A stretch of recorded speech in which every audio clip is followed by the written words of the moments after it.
One thing I've learned, if you don't hold their feet to the fire, everybody gets burned.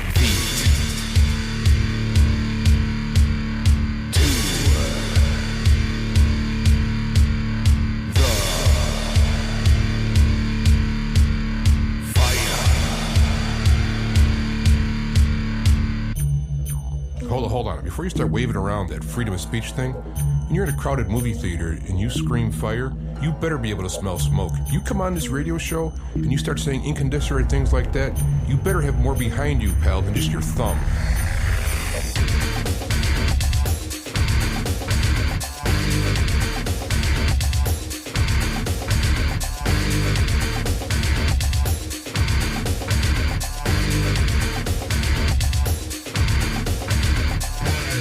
I've been listening to talk radio for years, and one thing I just can't stand is when the host has to, push his way on the people, beat the callers into his way of thinking, extending his ego, or when the callers call in and say something so outrageous and the host lets it go unchallenged.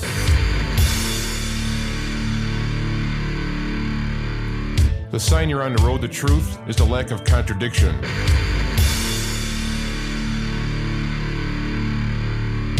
You want to find truth, you just don't simply believe somebody because of their authority or their degree, or you listen to what they say, you test it against reality, and you hold their feet to the fire.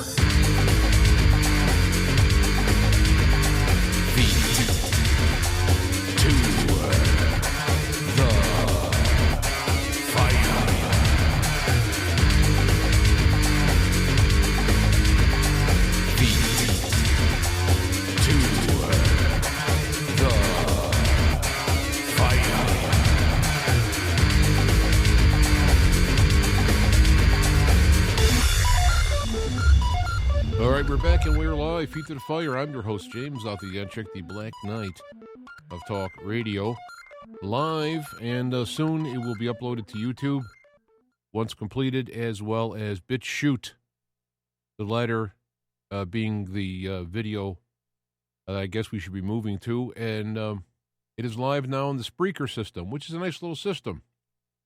So far, I've been left alone, so that's good. Well, I don't know, I had a rough day. I've been doing the last 2 days, which is probably not a good idea. I've been really focused in and analyzing what's going on with this whole COVID and all the stuff going around it. Now, I mean, it's a good idea because that's what kind of like one of my things I need to do. And my job, if you will, in the planet, other than regular, that'd be my addition, whatever I may find and sharing. But it's very, very frustrating. And I'm not saying I'm the standard by which all things should flow. I'm not saying I have everything right, and I'm not saying that my way is the highway. I'm just saying that there's kind of a logical way to look at stuff, and it's not my way. It's kind of like the way, and it's time proven over time. The philosophers back in the ancient Greeks. I mean, this is kind of, and I'm not even, like a trained philosopher, so to speak, but it just seems like there are certain ways that you look at stuff to try and find out what is real and what isn't. And I've come to kind of a conclusion that life is a LARP. That is a live action role-playing game. And for those of us who are looking for truth or not looking for truth, it doesn't matter. It's all relative and it's all role-playing. Now, it doesn't mean there's not real truth. There is absolute truth. And we can find that in the teachings of Jesus, for one, his philosophy, because I think it applies all. You could see how it applies all cultures and all times. So that to me is a real approach, and that his role that he was playing when he was here was kind of setting the going into the culture of the time and kind of setting it straight in terms that we could later on use. So I'm looking at the stuff going on with this COVID stuff, and there's just so many problems I have with it. I mean, I first was focused on the numbers, which, if you look at the numbers for this, now, of course, it's updating real time, But the good news about that real-time updating is that it's only going to get more. The numbers will only swing more toward my whole point. But as of last night, 14 hours ago, when I looked at the site covidtracking.com, which checks out all of the various states and the categories the states offer, and they correlate it into an actual number. Now, let me just go there and see what the current updating was. I don't know. Yeah, see, now numbers have risen, but and I'll probably do this update with a reply with the latest numbers, okay? But at the time I did this, 762,000 and change were tested in the U.S. So far, the negative was 84%. So far, the positive was 16%. With that total number of tested, 2.2% have been hospitalized, and compared to that number who've been tested, 0.26% have died. But as that number goes up, and the deaths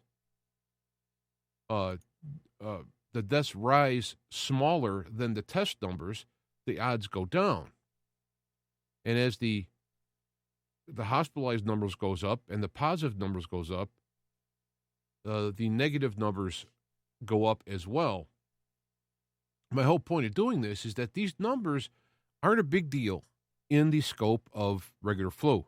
Now, the thing is, I've been saying stuff. So I say, well, it's not the regular flu. It's actually more contagious. Well, it's more contagious in that it's harder to detect early, and therefore you can give it to more people. But the deaths, especially like in Italy, is a good example. The mean age for death is 80, which means there's many more of it before, as well as some under it. So the point is that it's not that this is not a real disease. It is. It's not that people aren't dying. They are. But it's like in the past years, they've tried, I don't know. Well, of course, that's a charged word. They tried to scare people. Okay, that's going to be that's a charged statement. But they've been reporting on these diseases, these flus, and people have been dying higher numbers. It never got this bad in terms of what it's doing. And it seems that some decisions made early on, especially in New York, has allowed more of the disease to spread, especially exacerbated by the fact there's so many people crammed into a short area. But then if you look in Tokyo, which I believe is one of the most populated per square mile area on Earth, their numbers are way lower. South Korea, who's also